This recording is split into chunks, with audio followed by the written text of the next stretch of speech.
Hello दोस्तों, veterans नमस्कार। मैं आपको बताना चाहूँगा कि जो मेडिकल इंश्योरेंस पॉलिसी है आईबी वाली, उसकी जो बेस रेट है और साथ में जो टॉपअप है उसका काफ़ी बड़ा प्रचार किया जा चुका है। अब क्योंकि जो पॉलिसी है वो दूसरी कंपनी भी दे रही हैं और जब कंपैरिजन किया जा रहा है पता चल रहा है कि बेस पॉलिसी में और टॉपअप में दोनों में आईबीए की पॉलिसी और दूसरे जो इंश्योरेंस हैं उनकी पॉलिसी में काफ़ी फ़र्क है पैसे का।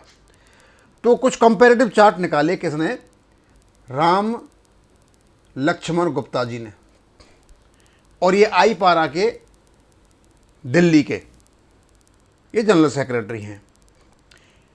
अब इसमें से पढ़ के बता देता हूँ मैं, हल्का सा है। वो कहते हैं कि ये कोई केएम दस्तूर री इंश्योरेंस ब्रोकर्स प्राइवेट लिमिटेड की कोई एक कंपनी थी, गो डिजिट इंश्योरेंस कंपनी। इनके माध्यम से हमारे बैंकर्स ने टॉपअप किया और जो आईबीए का टॉपअप था, इनका टॉपअप था, उसमें कम से कम दूना फर्क था। उसका चार्ट मैंने अभी थोड़ी देर पहले डाल भी दिया था, डिलीट करना पड़ गया क्योंकि उसको कुछ क्लैरिफिकेशन देना था। कभी कभी कन्फ्यूजन हो जाते हैं और क्लैरिफिकेशन देने के बाद निर्णय आपको लेना है कि आपको क्या करना है। और इसी कंपनी अब दूसरी कंपनी के नाम से आ रही है, एसबीआई जनरल इंश्योरेंस कंपनी के नाम से आ रही है। और ये बताने के बाद उन्होंने एक चार्ट डाल दिया। इस वीडियो के बाद वो चार्ट आएगा, उस चार्ट को देखोगे तो आप पता चलेगा कि उसमें काफ़ी बड़ा अंतर है।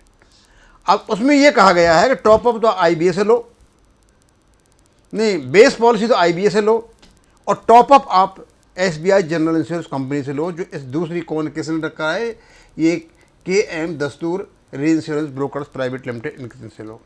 मैंने इसके बारे में क्लैरिफिकेशन किया जो आई पारा के प्रेसिडेंट हैं दिल्ली के। मैंने साहब, यदि आईबीए से आप बेस पॉलिसी लेते हो तो क्या दूसरी कंपनी आपको सुपर टॉप की पॉलिसी देगी? उन्होंने कहा हाँ देगी। जब फॉर्म भरेंगे तो उसमें लिखना पड़ेगा मैंने आईबीए से पॉलिसी ले रखी है। लेकिन जब उन्होंने देखा होगा, किसी से कहा होगा, तो उनका एक एक्सप्लेनेशन आया, इंटरप्रिटेशन। उसके बाद जो वीडियो मैंने पहले बनाया था उसको डिलीट करना पड़ा, उसको दूसरे तरीके से रेट डालनी पड़ेंगी, इस प्रकार की रेट से। और उनके क्लैरिफिकेशन ये हैं कि यदि आप एक ही कंपनी से बेस पॉलिसी और सुपर जो टॉप की पॉलिसी है, टॉपअप की पॉलिसी, उसको आप लेते हो तो आपको कैशलेस फैसिलिटी हॉस्पिटल देगा। और यदि अलग अलग लेते हो, आईबीए से लोगे आप बेस पॉलिसी और इस कंपनी से एसबीआई से लोगे आप सुपर टॉपअप पॉलिसी, तो आपको जो आईबीए वाली पॉलिसी है उसका तो कैशलेस ट्रीटमेंट होगा, लेकिन इसका कैशलेस नहीं होगा, आपको पैसा देना पड़ेगा, बाद में आपका रीएम्बर्स होगा। अब आप देख लीजिए आपको क्या करना है क्या नहीं करना है, क्योंकि मुझे ऐसा लगता है कि काफ़ी उलझन बड़ा मैटर है। पैसे चले जाए कोई बात नहीं है, कम से कम उसके साथ में काम तो हो रहा है, लेकिन पैसे को रिएम्बर्स करना वो काफ़ी दिक्कत वाली बात है। तो उन्होंने कहा था yes you can purchase a super top up health insurance policy from a different company then your base policy is your. उन्होंने क्लैरिफिकेशन दिया था, well buying from the same insurer can streamline the process, मतलब वो काम जल्दी हो जाएगा। Having policies from different company is permissible.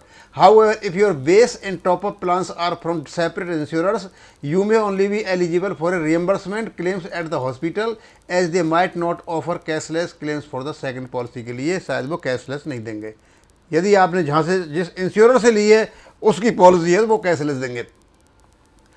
Streamlined claims process, a single point of contact can make claims simpler and faster. Reduced administrative hurdles, less paperwork, and fewer potential delays are involved. Cashless approval, it can be easier to get cashless approvals for large claims. Disadvantage of having different issuer, उन्होंने clear कर दिया भैया, जब आप लो तो ये देख लेना कि आपको जो बेस पॉलिसी है उसका तो कैशलेस ट्रीटमेंट हो जाएगा, लेकिन दूसरी वाली पॉलिसी आपने कहीं से ले रखी है उसका आपका ट्रीटमेंट नहीं होगा। अब क्योंकि इसके बाद इस क्लैरिफिकेशन के बाद मैं आपको डालूंगा वो रेट क्या है। Cashless facility might be unavailable, hospital may not provide cashless claims for the second policy from a different insurer.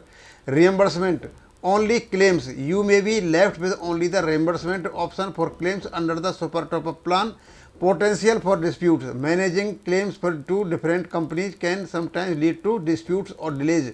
Key consideration when combining policy from the उन्होंने बता दी, सारी बातें बता दी कि डिफरेंट उससे लोगे तो उसमें आपको ये परेशानी हो सकती है और आपका जो क्लेम है कैशलेस तो होगा नहीं, आपको पैसा देना पड़ेगा, पैसा देने के बाद आप रियम्बर्स करोगे और रियम्बर्स करोगे तो उसमें स्वाभाविक सी बात है कोई डिस्प्यूट होगा। बस ज़्यादा नहीं बताऊँगा, इसमें एक्सप्लेनेशन देना था। उनका लेटर था किसका, ये राम लक्ष्मण गुप्ता जी का लेटर था, तो उन्होंने चार्ट बनाया। चार्ट को इस वीडियो के बाद डालूंगा, दोनों ही चार्ट कल दोनों ही वीडियो आपके पास आ जाएंगे, आप रेट भी देख पाओगे और उनका क्लैरिफिकेशन के साथ इसको क्लियर भी कर पाओगे। अब यहीं ख़त्म करूँगा। थैंक यू, धन्यवाद।